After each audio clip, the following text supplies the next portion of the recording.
하나님께서 우리에게 주신 말씀은 사도행전 17장 4절에서 9절입니다. 사도행전 17장 4절에서 9절 읽기 전에 여러분 신방 메시지라 생각하시고 들으시면 됩니다. 오늘 저희 집 엘리베이터에 탁 탔는데 저희 집 14층이거든요. 14층에 보니까 집에 문을 딱 열려고 하니까 모기가 있는 거예요. 희한하게 여러분 그렇잖아요. 낮에 모기 보면 그렇게 안 잡고 싶어. 그렇지 않나요? 낮에 모기가 있으면 그냥 이래 끝난단 말이에요. 근데 얘가 밤이 되면 변해요. 귓가에 윙윙 걸 우리 깨잖아요. 그래서 이제 남모기는 우리가 그냥 뭣도 모르고 놔두는데 얘가 결국 자라서 우리를 괴롭게 하잖아요. 그런 생각이 갑자기 문득 들었어요. 근데 모기가 저한테 이렇게 있는 거예요. 14층에. 근데 얘가 우리 집에 들어온 건 아니잖아요. 모기가 그래서 저희가 문을 열려고 하는데 얘가 날 따라오는 거 보면서 나한테 따라오겠다 생각이 들었어요. 근데 그냥 보통은 제가 들어가는데 마음에 우리 유리하기 조화가 물린 느낌이 딱 드는 거예요. 마음에. 그래서 안 되겠다, 얘를 잡아야 겠다 생각인데, 그래서 생각보다 여러분 엘리베이터는 좀 높아요. 그렇지 않나요? 집에 들어가면 천장이 다 마감 처리가 되어 있기 때문에 낮은데 엘리베이터 위에는 좀 높아요. 얘가 최선을 다해서 점프해야지 들똥말똥 하는 거예요. 제가 최선을 다해서 몇 번에 뛰어서 얘를 사활을 걸고 엄청난 시간을 투자해가지고 결국 잡아냈어요. 그러면서 내가 이렇게 잡는 거구나. 내 인생에 어려운 일, 내 인생에 내가 하나님 못 보게 하는 일들을 내가 마음에 결정 먼저 하고 자꾸 그냥 흘러가는 대로 되는 것이 아니고 내가 먼저 결정을 하고 이 걸음을 걸어야 되겠구나라는 생각이 들었습니다. 할렐루야. 네, 우리 옆 사람 다시 분별력을 가집시다. 분별력을 가집시다. 할렐루야. 제목부터 얘기한다. 분별하면 다음에 결정을 할 수 있습니다. 다음을 결정할 수 있습니다. 분별하면 그래서 우리 짧게 분별이요 결정이요 합시다. 분별이요 결정이요. 우리 안에 무엇인가 분별이 돼야지 다음에 결정할 수 있어요. 애매하게 따라가는 것 같아도 우리는 전부 다 결정합니다. 오늘 우리가 밥 먹는 것도 결정하죠. 아니 순간순간 우리 모두 결정합니다. 반찬을 먹는 것도 결정해요. 오늘 저녁을 먹을 때 그 여러 가지 반찬이 있었거든요. 그 반찬을 먹는 거 내가 결정하는 거잖아요.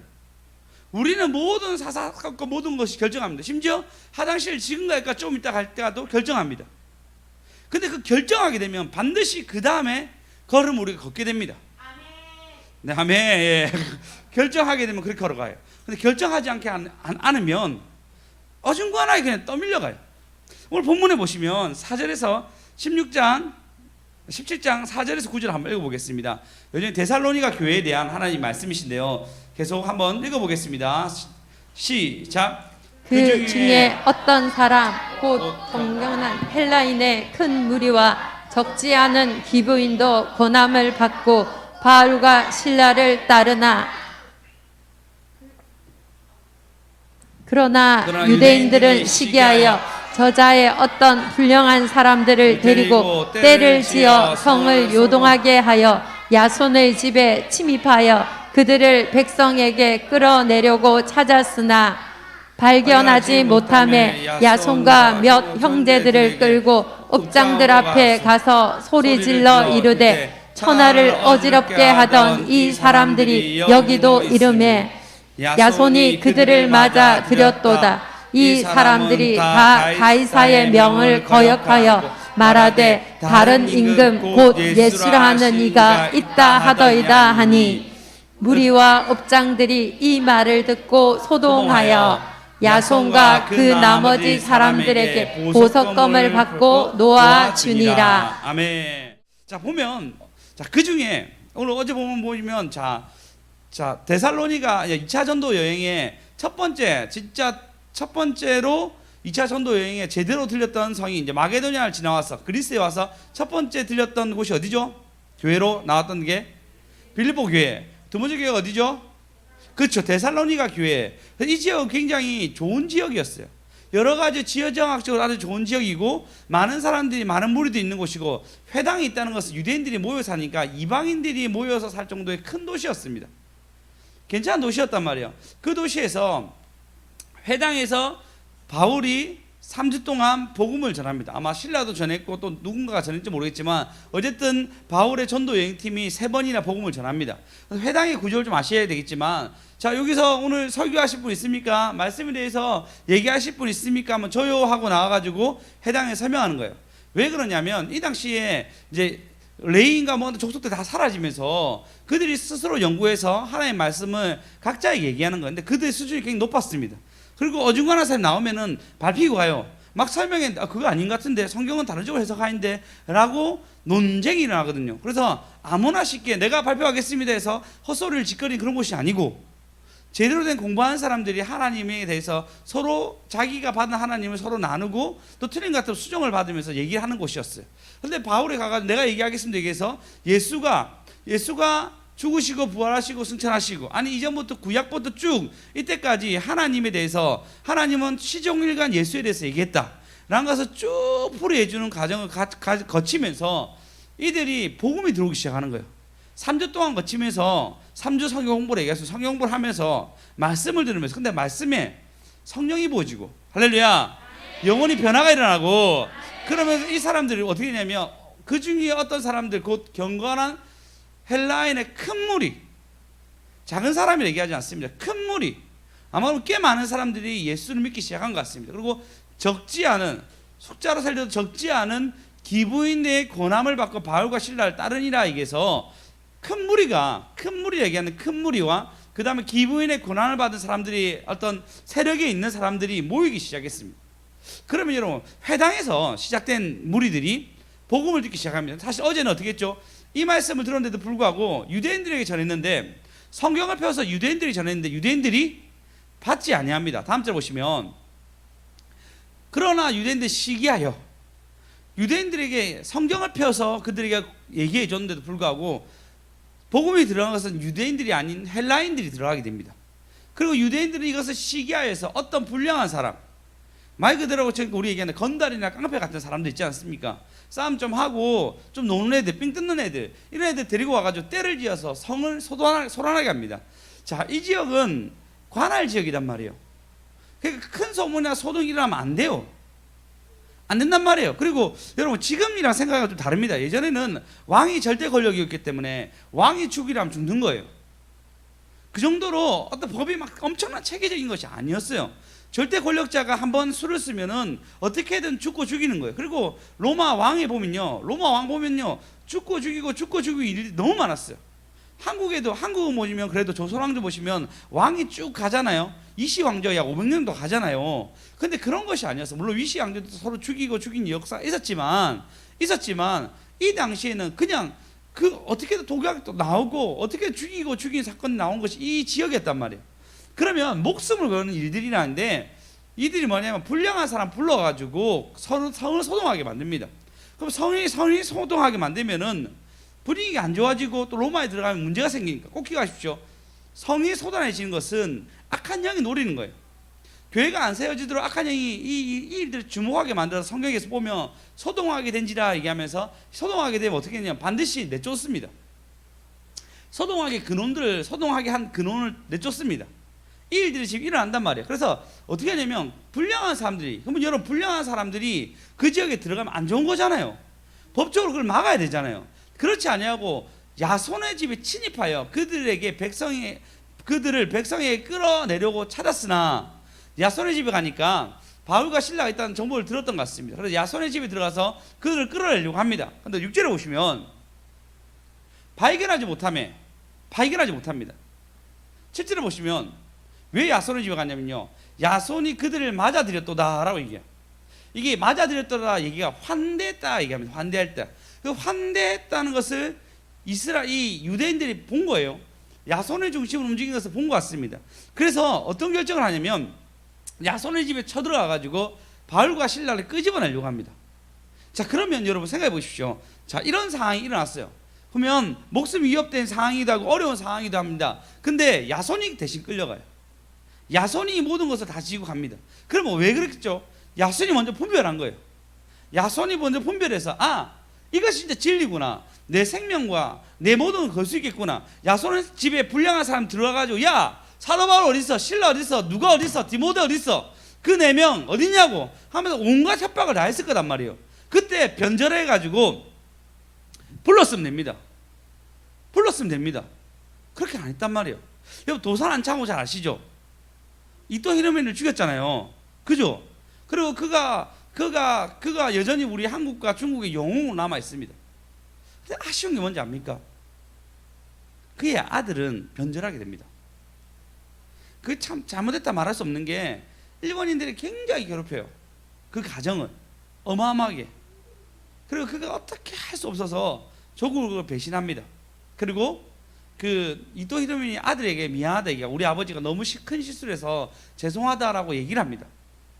그러고 한데 그가 뭐라 했냐면 내가 나라에서 매국노비나 이걸 들어볼지 몰라도 우리 가족한테 난 잘했다 칭찬받았다 얘기해요. 그리고 나중에 뭐 이렇게 죽지만 참 씁쓸하더라고요. 참 힘이 없는 나라에서 그쵸, 그 가정까지 책임질 수 없었겠죠. 그 스토리 보니까 좀 기구했단 말이에요. 그러면 여러분 상황적인 게 있잖아요. 지금 도산 안창호의 아들이 변절할 정도의 어려움이 사람들 핍박이 들어오면 사람들이 쉽게 변하는 게 우리 인생입니다. 근데 지금 보면 그가 야손을 보면요 지금 생명의 위협이 있는 거 끌려갔단 말이에요. 끌려간단 말이에요. 그가 조폭 같은 애들한테 끌려가는데도 불구하고 그는 여전히 그 3주밖에 안 만난 바울과 실라와 디모데와 누가에 대해서 신의를 버리지 아니하고 여전히 그를 보호해 줍니다. 이것은 그가 분명히 진리인지 알았기 때문에 그 걸음을 걸을 수 있는 거예요. 근데 여러분 우리가 진리인지 알고 이곳까지 왔잖아요. 오수연쌤이 아멘한 것처럼 여러분 진리인지 알고 이곳에 와서 예배 드리고 있고 이곳에 와서 하나님의 말씀을 들으려고 합니다. 물론 앞으로 어떻게 될지 모르겠지만 지금 이 순간에 이런 일이 일어나지 않겠죠. 우리 예수 믿는다고 조폭이 와가지고 때리지 않겠죠. 그렇겠죠. 약간의 핍박, 눈치놀이 아니면 약간 섭섭한 말들이 우리가 오갈 수 있습니다. 그래서 제가 얘기하고자 하는 것은 반드시 분별이 있어야지 우리가 이 일들을 할 수가 있습니다. 분별내지 않으면 변절할 수 있어요. 분별내지 않으면 다른 길로 갈 수 있습니다. 하나님에게 분별의 영을 달고 주여 삼창 합시다. 야손은 자기 인생을 드린 일을 결정합니다. 어떤 이들은 어떤 일을 보면 분별하지 못해서 분별을 못하니까 행동까지 못 가는 거예요. 행동까지 못하니까 끝까지 가지는 못합니다. 끝까지 못 가니까 열매가 없어요. 그 단순히 분별은 그냥 총명과 은혜를 준다 이런 개념이 아니고 나를 다른 행동까지 연결되는 걸음으로 걷게 됩니다. 성주 집사님 댁에 저희 같이 예배드리러 갔습니다. 예배드리러 가니까 성주 집사님이 진짜 울면서 하신 게 처음으로 내가 예배드렸다. 근데 스스로가 분별해서 스스로 결정하는 거잖아요. 그러면서 그 예배를 드렸다 얘기하는 거예요. 하나님 얼마나 기뻐하실까 생각했습니다. 그게 분별해서 분별하니까 행동까지 갈 수 있는 거예요. 분별이요. 결정이요. 분별이요. 예, 여러분 분별해야지 결정합니다. 어제 제목이 뭐였죠? 통장? 다시 통장? 자, 통장 만들었습니다. 갚아주십니다. 통장 만들었습니다. 갚아주십니다. 통장을 만들어야 된다 얘기했잖아요. 그 통장을 만들기 위해서는 우리가 분별이 필요한 분별. 어떤 통장을 만들어야 할지 우리는 분별해서 그 다음에 걸음을 걸어가야 됩니다. 할렐루야. 10편 30편에 보시면 30편 5절에 보시면 5절 한번 읽어보겠습니다. 자, 다 같이 시작. 내 길을 여호와께 맡기라. 그를 의지하면 그가 이루시고. 예, 내가 내 길을 여호와께 맡기라. 그리하면 의지하면 그를 이루시는데 의지한다는 말이 좀 어렵지 않습니까? 맡기란 말이 사실은 굉장히 너무 커요. 어디서부터 어디까지 맡겨야 되지라 생각할 때도 너무 커요. 기도하다 보면 끝이 없는데 기도 안 하다 보면 그냥 또 되는 것 같아요. 그렇지 않습니까? 내가 밥 먹는 거 기도하지만 밥 먹는 거 기도 안 한다 해서 밥이 안 나오는 것도 아니에요. 그렇지 않습니까? 내가 기도한다고 은혜 달라고 막 기도하면 은혜 주는 것도 있지만 꼭 그렇게 안 해도 하나 가끔씩 그냥 은혜 줄 때가 있어요. 내가 기도해야 되나? 맡긴단 말이 참 범위가 애매해집니다. 6절 보겠습니다. 6절 보시면 내 의를 빛같이 나타내시며 내 공의를 정오의 빛같이 하시리라 라고 얘기합니다. 어제 제가 공의에 대해서 얘기했잖아요. 공의. 우리가 하나님께 통장을 쌓으면 하나님의 공의가 우리한테 있어서 반드시 갚아주신다고. 할렐루야. 할렐루야. 자, 근데 그가 이 맡기는 것에서 뭐라 표현하냐면요, 그 맡기는 것을 한 가지로 분별해서 얘기합니다. 7절 읽어보겠습니다. 시작. 여호와 앞에 잠잠하고 참고 기다리라. 자기 길이 형통하며 악한 꾀를 이루는 자 때문에 불평하지 말지어다. 네, 지금 뭐라냐면 막기라의 그 결정은 뭐냐면 네가 막 떠들지 말고 참고 기다려. 악한 자의 깨는 결국은 그 무너질 건데 불평하지 마였어. 지금 이 시편 기자가 결정한 게 뭐냐면 지금 저들이 잘 되는 거 보고 내가 불평하지 아니하리라. 그래서 내 길을 여호와께 맡깁니다. 나 저들 잘 되는 거 보고 너무 마음이 아프지만 하니 근데 하나님의 공의가 나한테 나타날 줄 믿고 나는 주님께 맡깁니다. 그래서 불평하지 않는다 얘기합니다. 8절 읽어보겠습니다. 시작. 운을 거치고 노를 버리며 불평하지 말라. 오히려 악을 만들 뿐이라. 야, 이렇게 얘기합니다. 그러면 그가 분별한 게 뭐죠? 여호와께 맡기는 것은 내가 불평하지 아니하고 내 분을 내 노를 쌓지 아니하고 여호와를 잠잠히 기다리겠다라고 결정한 겁니다. 그때와 날이 하나님이 이럴 줄 믿고 기다리는 거예요. 여러분, 그래서 분별은 반드시 우리가 무엇을 결정하게 됩니다. 그래서 하나님께 받은 분별이 반드시 있어야 됩니다. 제가 어제 얘기했죠. 아멘 손 들고 아멘 하는 거 하나도 통락 쌓는 거라 얘기했잖아요. 할렐루야. 할렐루야. 네, 제가 볼 때 이렇게 열심히 하고 보고 아름다운데 하나님 보실 때 어떻겠습니까? 할렐루야. 할렐루야. 자, 우리 아이도 열심히 해야 돼. 그래야지 하나님께 받고 또 목사님도 너희들 줄 수 있는 거야. 알았지? 아멘. 예, 여러분 결국 그래서 우리 안에 지각력, 하나님 주신 지혜와 능력과 분별로 우리는 다 한 걸음을 결정할 수 있는 능력이 가지셔야 됩니다. 야손은 어떤 상황에 흔들리지 아니하고 가지셔야 됩니다. 아멘 했으면 좋겠어요. 가지셔야 됩니다. 할렐루야. 예, 너무 할렐루야, 제가 보니까 설교할 때 너무 할렐루야 많이 하더라고요. 그래서 할렐루야 제가 너무 아멘을 유도하는 것 같은데 여러분이 알아서 아멘 하십시오. 그러면 제가 할렐루야 너무 작게 할 거 아니에요. 자, 여러분이 꼭 분별 받으시기 바랍니다. 네, 그래서 아무리 우리 가운데 뭘 하고 싶어도 내 안에 분별이 없으면 멍하니 설게 됩니다. 일처리라는 것도 있잖아요. 보면 어떤 사람 일처리를 착착착 해서 이 다음 거 걸 뭘 할 줄 알아서 탁탁탁탁 하시는 분이 있는가 보면은 어떤 사람 분별 없어가지고 일을 막 순서를 막 제대로 하지 못해서 뭘 할 줄 모르는데 하루가 지나는 거예요. 뭘 어떻게 할 줄 몰랐는데 하루가 금방금방 지나가 버리고 하루를 아쉬워하는 사람들 보게 됩니다. 그래서 우리는 매 순간 하나님 주신 분별력이 반드시 필요합니다. 할렐루야. 그러나 하나님은 우리를 사랑하시잖아요. 맞죠? 그래서 하나님이 사랑하시기 때문에 여러분이 그냥 제가 그렇게 할 게 없으면 뭘 할지 모르면 그냥 기도하십시오. 기도하고 노트 하나 딱 가지고 기도하십시오. 하나님 내가 뭐라 하면 알려주십시오 하면 하나님 기억나게 하셔가지고 막 정리되게 하세요. 쓰게 하시고 알게 하시고 깨닫게 하십니다. 할 일을 내가 알려주십니다. 할 일을 가르쳐 주십니다. 할렐루야. 분별 없는 저와 여러분 되었으면 좋겠습니다. 우리 찬양하는 나를 사랑하는 주님. 하나님 나를 사랑하기 때문에 나를 위해 죽으셨기 때문에 그분의 공의가 그분의 공평이 우리에게 알려주시기로 합니다. 자, 이 결정에서 보시면 7절을 보시면 일단 우리가 분별해야 되는데 분별할 때 야손이 그들을 맞아들였도다 라고 욕을 들어 먹습니다. 그러니까 바울과 실라를 맞아들인 거예요. 이 사람들이 다 가이사의 명을 거역하여 말하되 다른 임금 곧 예수라 하는 이가 있다 하더라 라고 얘기합니다. 자, 그들은 유대인들이 얘기한 게 유대인들이 다른 임금이라 말할 수가 없어요. 왜냐하면 예수님이 하나님 통치하는 거 알고 있단 말이에요. 그래서 그들이 가이사에게 세는 바치지만 그들 마음 가운데 하나님이 왕인 걸 이 세상의 만물을 통치하신 분이 알고 있단 말이에요. 근데 임금이라고 표현하죠. 왕이라 표현하면서 예수라라고 얘기해요.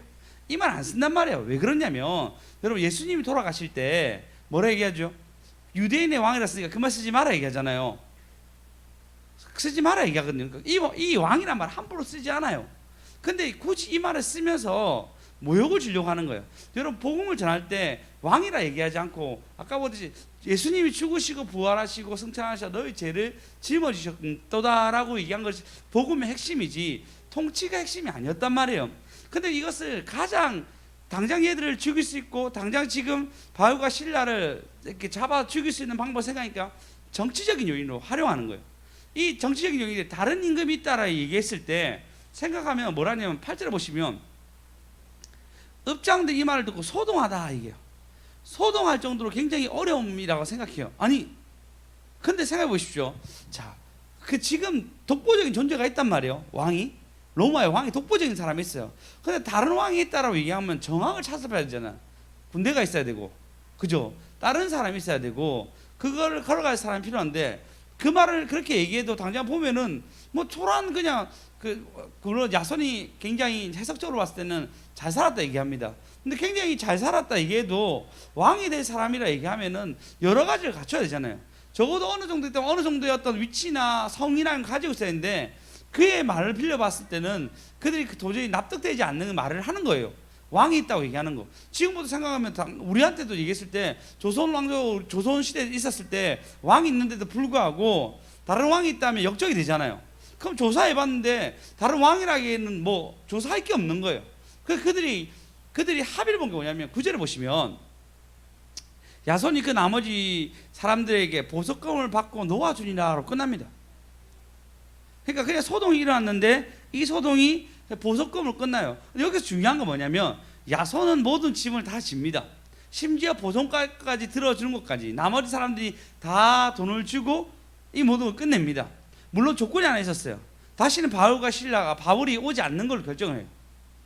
바울이 다시, 그래서 나중에 데살로니가 2장에 보면은 내가 너희한테 가려고 한두 번 가려고 했으나 사단이 막았다라고 얘기해요. 왜냐하면 조건이 뭐였냐면, 다시는 그 소동한 사람 데리고 오면 안 돼 라는 조건이 붙게 됩니다. 그래서 바울은 다시는 데살로니가 교회로 갈 수는 없었어요. 하지만 이 모든 것은 야손이 다 책임지고 그 일들을 다 하게 됩니다. 여기서 중요한 게 뭐냐면, 이때까지 바울은 누군가의 짐을 져줬어요.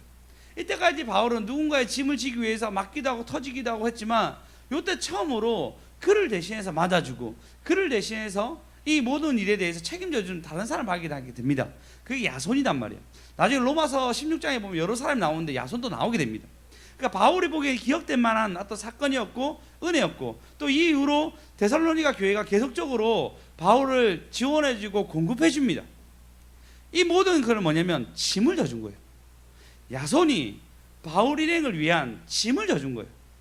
그렇기 때문에 성경에서는 그를 기억하고 있고, 야손이라는 이름은 계속 나와서 이 데살로니가에서 기둥 같은 일꾼을 쓰게 됩니다. 자, 그러면 여러분 생각해 보십시오. 많은 경건한 헬라인도 믿었다 얘기합니다. 기브인도 믿었다 얘기합니다.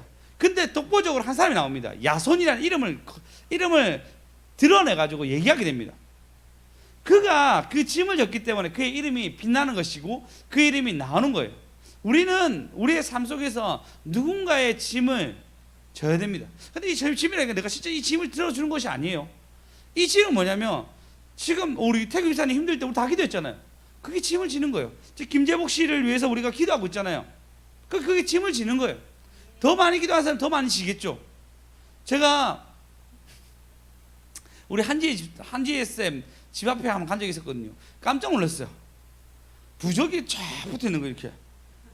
그 어머니가 늘 기도한 줄 알았는데, 다른 주님, 부처에게 절하는 줄 알았는데, 이렇게 아파트 보니까 웬만 아파트에 잘 안 붙이는데 아파트에 딱 붙어 있더라고, 부적이.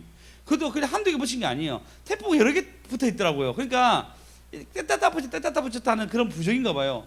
그 사진 보고 깜짝 놀랐습니다. 그래서 진짜 기도해야 되겠다라는 생각이 정말 마음에 들었거든요. 그럼 기도하는 것이 짐을 지는 거죠. 근데 이 생각한 게, 이 짐을 진다 얘기하더라도 조금만 귀찮으면 안 지려고 해요. 조금만 귀찮으면 안 하려고 해요. 자, 보십시오. 저희 아내가 오늘 저한테 꼭 음식물 쓰레기 버리라고 얘기했거든요. 결국 저는 안 버렸어요. 물론 저희 아내가 저에게 닥달해가지고 나중에 버리라고 얘기하겠고, 근데 도저히 안 되면 우리 아내가 버릴지 모르겠지만, 근데 우리 아내가 버리게 된다면 그 짐을 지는 거죠. 제가 할 일을 저희 아내가 한 거잖아요. 그죠? 예를 들어서 얘기하면, 예를 들어서 그렇게 얘기한 거예요. 자, 그러면 또 반대로 생각해 봅시다.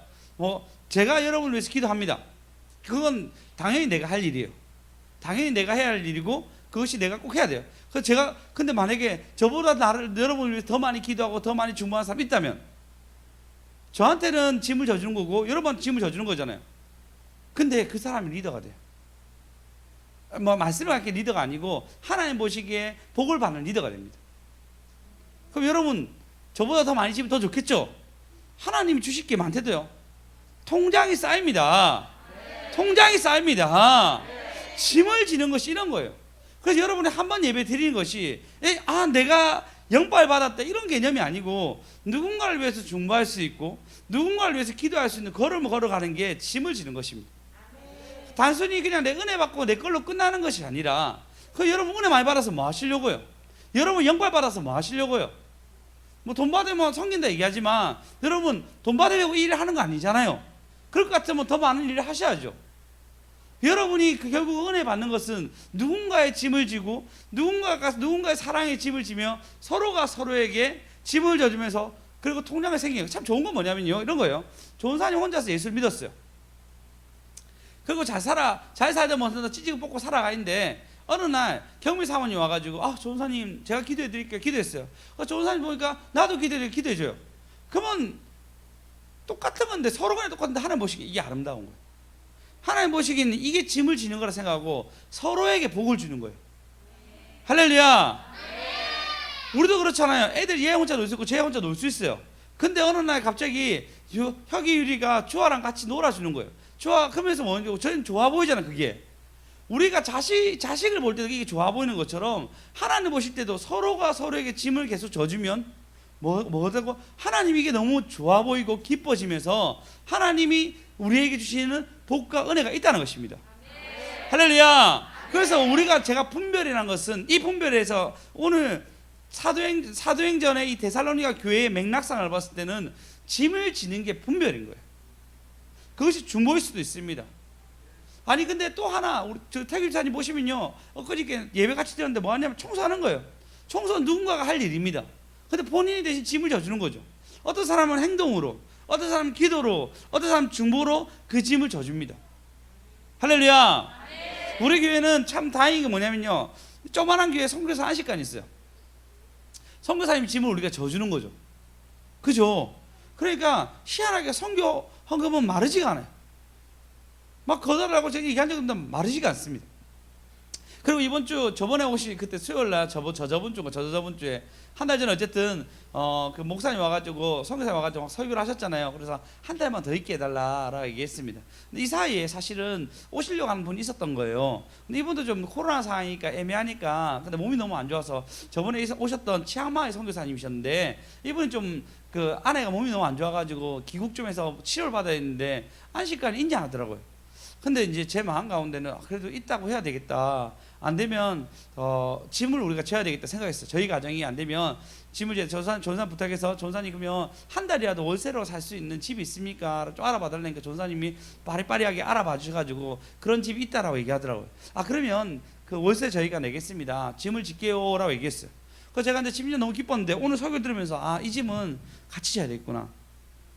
네, 여러분 한 30만 원 정도 듭니다. 아마 생활비라면 30만 원, 5만 원 혹시 또 연장될 수도 있는 상황인데 근데 뭐 선교사님이 좀 유능한 선교사님 같아요. 어릴 때 젊으시거든요. 저보다 젊은 건 아니지만 저랑 해봤자 한 5살에서 10살 정도 차이인데 그런데도 불구하고 그것을 수고하고 계신데 또 상황이 녹록잖아요. 태국 같은 경우에는 이제 술을 못 살 정도 어렵다고 얘기하던데 그래도 이제 몸이 안 좋을 때까지 사역을 했으니까 치료받으러 온답니다. 여러분 한 달 동안 월세가 필요한데 여러분 안 줘도 저희 가정이나 누군가 지겠지만 여러분 지십시오. 그러면 하나님의 복이 반드시 있습니다. 할렐루야. 예, 지금 야손은 그 짐을 지는 거예요. 그 짐을 지니까 데살로니 교회가 클 수 있는 능력이 뭐냐면 짐을 져주는 거예요. 대부분은 받는단 말이에요. 근데 이번엔 받는 게 아니고 시작부터 말씀 듣고 짐을 져주니까 데살로니 교회는 얘기할 때마다 바울이 너무 기뻐요. 얘기할 때마다 너희 사랑에 쓰고 소망에 가는 이유 내가 다 들었다라고 얘기할 정도로 바울이 데살로니 교회를 너무너무 기뻐합니다. 또 이들 역시도 시작하자마자 짐을 져줬기 때문에 하나님 주신 사랑과 은혜는 엄청났던 것 같습니다.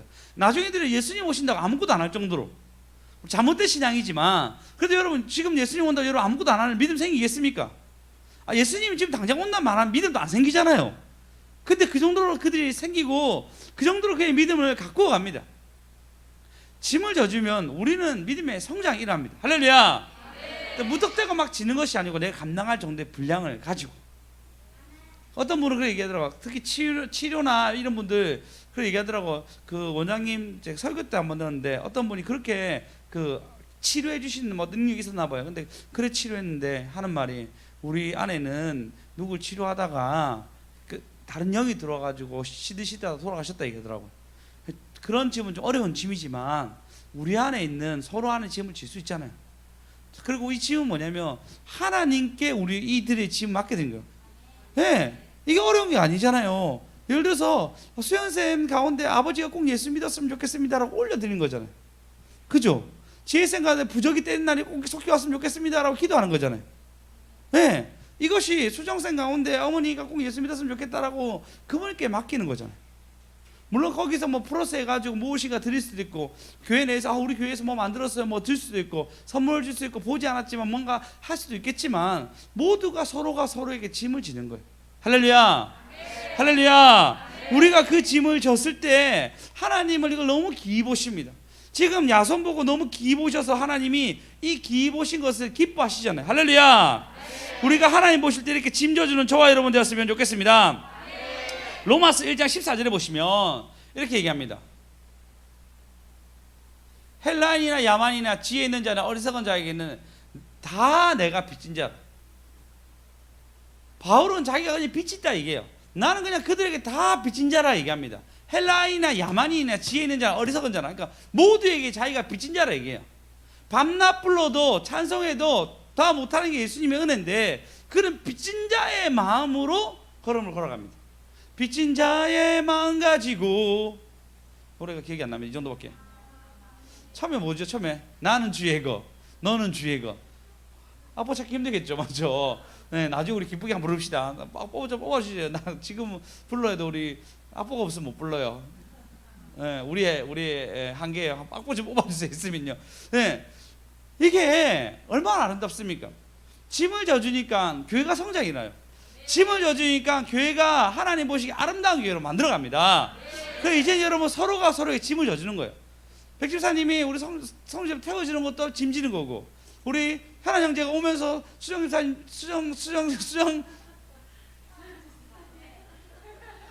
네, 다른 교회 30살 넘어가면 다 집사라 얘기한다더라고요. 다 집사를 만들지 해야 힘들어서 안 되겠어. 그럼 우리는 그냥 예은이밖에 없겠네요, 우리 교회. 청년은. 예, 다른 게 다 그렇다는데 어쨌든 샤나 형제가 수정쌤 태워주고 짐지는 거고, 또 안 오면 저희 백주사님 태우고 짐지는 거고, 두 분도 안 오면 또 좋은 사람 태우고 짐지는 거고, 그 모든 게 짐지는 거예요. 그 짐질 때 막 서로 저요 하고 가야 돼요. 할렐루야.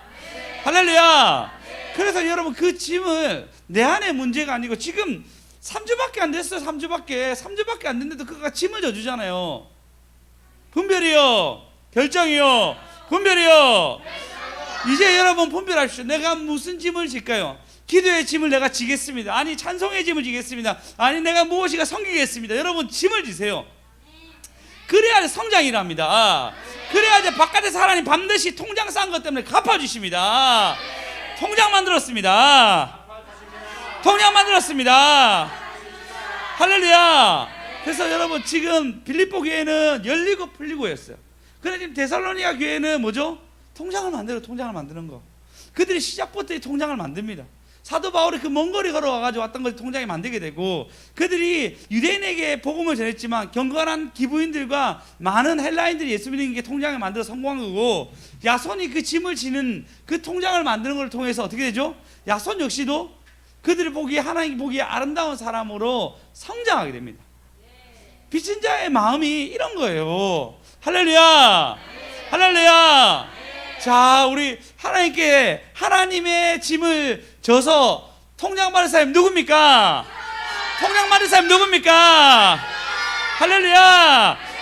오직 할렐루야. 예, 저 어와나 계속 얘기하고 있죠. 어와는 짐 지십시오. 기도 제목 뭐냐고 수정쌤한테 물어봐가지고, 기도 제목 내놔라. 내가 짐을 져야 한다고. 여러분 통장을 쌓으십시오. 할렐루야. 할렐루야. 어쨌든 보니까 민수나 집사님 그때 와가지고 우리 아이들 보니까 내가 기도할 때마다 이 교회는 다음 세대가 있는 것 같다고 얘기하면서 간식 사라고 헌금 주더라고요. 그분이 뭐 우리 교회 출석하는 것도 아닌데 그렇게 헌금 주면서 얘기하는 거 보면서, 이야 감사하다.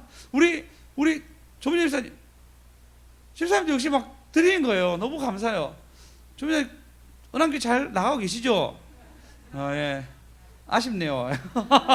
주님 사심이 들어갔습니다. 용서하십시오. 여러분 마태복음 1장에 봐도 여러분 이렇게 합니다. 마태복음 16장, 마가복음 16장에 보시면 안식일이 지남에 막달라 마리아와 야고보의 어머니 마리아와 살로메가 가서 예수께 바르기 위하여 향품을 사다 두었다가라 얘기하고 있어요. 예수님이 죽고 난 뒤에 그들이 미리 상품을 들고 두었던 것을 줍니다. 이걸 원래 누가 해야 되죠? 제자들이 하잖아요. 보통은 제자들이 그분에게 그 빚진 자의 어떤 마음으로 살았어야 되는데 누가 하냐면 막달라 마리아, 야고보의 어머니 마리아. 일단 마리아는 좀 맞죠? 큰 은혜가 있는 것 같아요. 예, 마리아, 리아가 하게 되고 그다음에 살로메가 가서 일을 하게 됩니다. 미리 준비해서. 이게 여러분 그 원래 제자들이 해야 될 짐을 이들이 지어가지고 예수님이 오신 걸 먼저 보게 됩니다. 할렐루야, 할렐루야. 예, 디모데전서 1장 18절에 보면 이렇게 얘기합니다. 18절 1절 읽어보겠습니다. 시작.